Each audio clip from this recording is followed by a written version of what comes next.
نحمدہ ونصلی علی رسولہ الکریم اما بعد بسم اللہ الرحمن الرحیم السلام علیکم ورحمۃ اللہ وبرکاتہ۔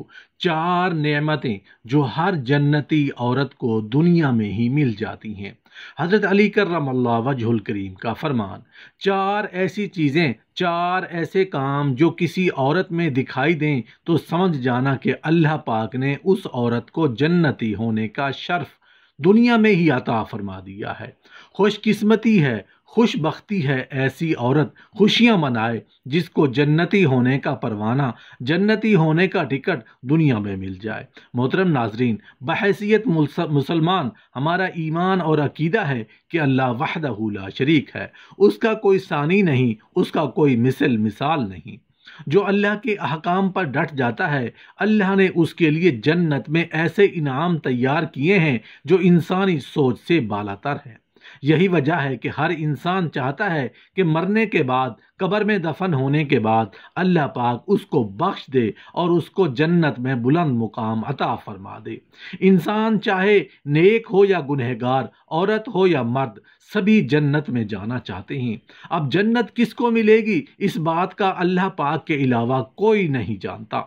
محترم ناظرین، آج کی اس ویڈیو میں ہم آپ کو بتائیں گے کہ حضرت علی کرم اللہ وجہ الکریم نے چار ایسی چیزوں کا ذکر فرمایا ہے کہ جو اللہ تعالیٰ جنتی عورتوں کو دنیا میں ہی عطا فرما دیتے ہیں۔ بہت ساری خواتین کا یہ شکوہ رہتا ہے کہ مردوں کے لیے تو بہت ساری نعمتیں ہیں، اس کے برعکس عورتوں کے لیے کیا انعامات ہیں جس سے وہ جان سکیں کہ آیا وہ بھی جنتی کے حقدار ہیں۔ وہ دنیا میں ہی جنت کی حقدار کیسے بن سکتی ہیں، اس بارے میں قرآن پاک میں کیا ارشادات ہیں۔ اب ہم آپ کو حضرت علی کرم اللہ وجہ الکریم کے وہ قول بتاتے ہیں جس میں آپ کرم اللہ وجہ الکریم نے چار چیزیں بتائیں کہ اللہ تعالیٰ وہ چار چیزیں عورتوں کو دنیا میں ہی عطا فرما دیتا ہے، اور یہ چار علامات اس بات کا ثبوت ہیں کہ اللہ جل شانہ نے ان پر جنت واجب کر دی ہے۔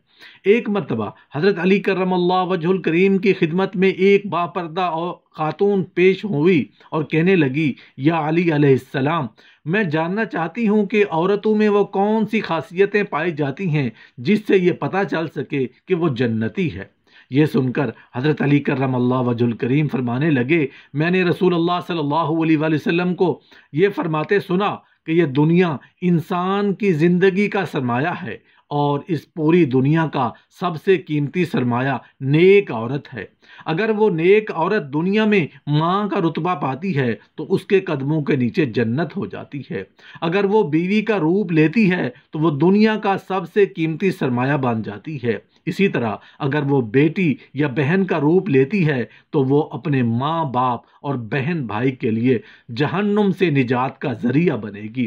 اگر اس دنیا میں کوئی بھی خاتون یہ چاہے کہ وہ اپنے والدین، اپنے بھائی، اپنے شوہر اور اپنے رشتہ داروں اور پورے معاشرے میں ایک قیمتی سرمایہ بن جائے اور اسے ایک بلند مرتبہ حاصل ہو جائے تو ایسی خاتون کو اللہ جل شانہ کی فرما برداری کرنی ہوگی، اسے اللہ کا حکم بجا لانا ہوگا، اسے اللہ اور اس کے رسول صلی اللہ علیہ وآلہ وسلم کے بتائے ہوئے طریقے پر عمل پیرا ہونا ہوگا۔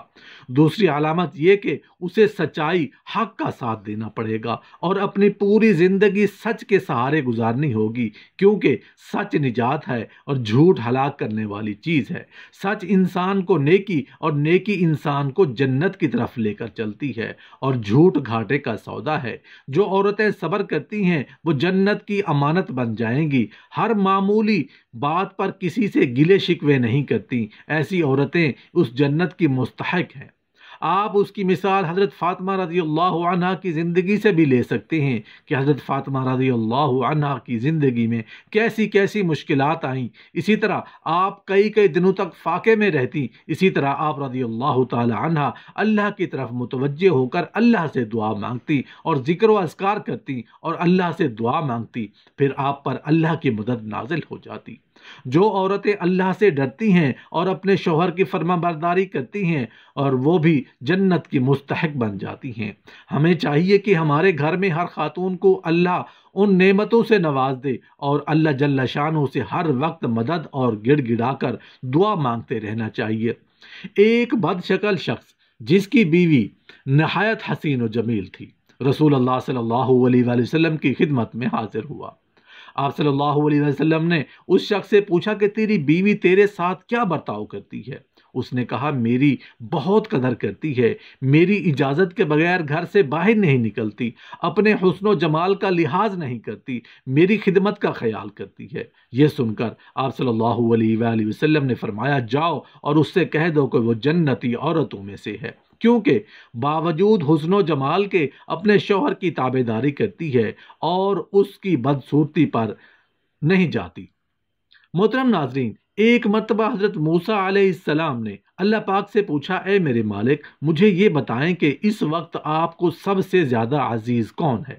اللہ نے کہا، اے موسیٰ اگر دیکھنا چاہتے ہو تو مجھے سب سے زیادہ عزیز کون ہے تو جاؤ کنعان کے ایک گاؤں میں جہاں ایک عورت رہتی ہے، اس کا نام بیال ہے اور وہ اس وقت مجھے سب سے زیادہ عزیز ہے۔ موسیٰ علیہ السلام کے دل میں یہ بات پیدا ہوئی کہ میں اس اللہ کی عزیز بندی کی زیارت کروں، دیکھوں تو کون ہے آخر وہ ایسے کون سے عمل کرتی ہے جس کی وجہ سے وہ اللہ کو سب سے زیادہ عزیز ہے۔ موسیٰ علیہ السلام چلتے رہے اور آخر کار اس گاؤں پہنچ گئے۔ کیا دیکھتے ہیں کہ ایک ٹوٹا ہوا گھر ہے، اس ٹوٹے ہوئے گھر میں ایک عورت رہتی ہے جس کے نہ تو ہاتھ ہیں، نہ پاؤں ہیں، نہ آنکھیں ہیں، نہ کان ہیں، صرف ایک زبان ہے جو اللہ کا شکر ادا کر رہی ہے۔ موسیٰ علیہ السلام نے دیکھا اور دل ہی دل میں کہا کہ اے اللہ تو نے اس عورت کو کسی نعمت سے نہیں نوازا، پھر بھی یہ تیرا شکر ادا کر رہی ہے۔ بس یہ کہنا تھا کہ وہ عورت کہنے لگی، اے موسیٰ علیہ السلام تو اللہ جل شانہ کا نبی ہوگا، مگر میرے اللہ جل شانہ کے لیے یہ نہ کہو کہ اللہ جل شانہ نے مجھے کچھ نہیں دیا۔ اللہ جل شانہ نے مجھے جو کچھ دیا ہے اس کا میں کبھی شکر ادا نہیں کر سکتی۔ موسیٰ علیہ السلام نے کہا وہ کیسے؟ عورت کہنے لگی، اے موسیٰ علیہ السلام اگر اللہ جل شانہ مجھے قدم دیتا تو میں ان قدموں سے چل کر باہر جاتی، گناہ کرتی۔ اللہ جل شانہ مجھے عزیز رکھتا ہے، اس لیے اللہ جل شانہ نے مجھے ان تمام گناہوں سے بچا لیا۔ اگر اللہ جل شانہ مجھے ہاتھ دیتا تو شاید میں اللہ کی مخلوق پر ظلم کرتی، تو اللہ جل شانہ نے مجھے ان گناہوں سے بھی بچا لیا۔ اگر اللہ جل شانہ آنکھیں دیتا تو شاید میں نامحرموں کو دیکھتی، اللہ جل شانہ نے مجھے ان گناہوں سے بھی بچا لیا۔ اگر اللہ جل شانہ مجھے کان دیتا تو شاید میں گانے سنتی، غیبت سنتی، اللہ نے مجھے ان گناہوں سے بھی بچا لیا۔ اللہ جل شانہ نے ایک زبان دی ہے تاکہ میں اس کا شکر ادا کر سکوں، اور نور کی آنکھوں کو اتنا منور کر دیا کہ میں نے کبھی تمہیں دیکھا ہی نہیں لیکن پھر بھی میں تجھے پہچانتی ہوں۔ تو اے موسیٰ علیہ السلام بتاؤ کہ میں اس رب کا شکر ادا کیوں نہ کروں؟ موسیٰ علیہ السلام رونے لگے اور کہنے لگے کہ تمہارا ایمان تمہیں اللہ کے قریب کرتا ہے۔ عورتوں کا اپنا رول ماڈل حضرت فاطمہ رضی اللہ عنہا کو بنانا چاہیے، جو صبر و رضا کی پیکر تھیں۔ ایک اہم بات اللہ سے ڈرنا ہے۔ جو عورت اللہ سے ڈرتی ہے، شوہر کی تابع دار اور وفادار رہتی ہے، اس کے لیے بھی جنت ہے۔ ضعیف، کمزور اور محتاج لوگوں کی مدد کرنا بھی بہت بڑے اجر والا کام ہے۔ جو عورت یہ کام کرتی ہے وہ بھی جنتی ہے۔ رسول اللہ صلی اللہ علیہ وسلم نے فرمایا 7 قسم کے لوگوں کو اللہ تعالیٰ اپنے عرش تلے سایہ دے گا جس دن اس کے سائے کے سوا کوئی سایہ نہیں ہوگا۔ ان میں سے ایک وہ ہے جو صدقہ دیتا ہے لیکن اس طرح پوشیدہ طور پر کہ وہ دائیں ہاتھ کے خرچ کے بائیں ہاتھ کو بھی خبر نہیں لگتی۔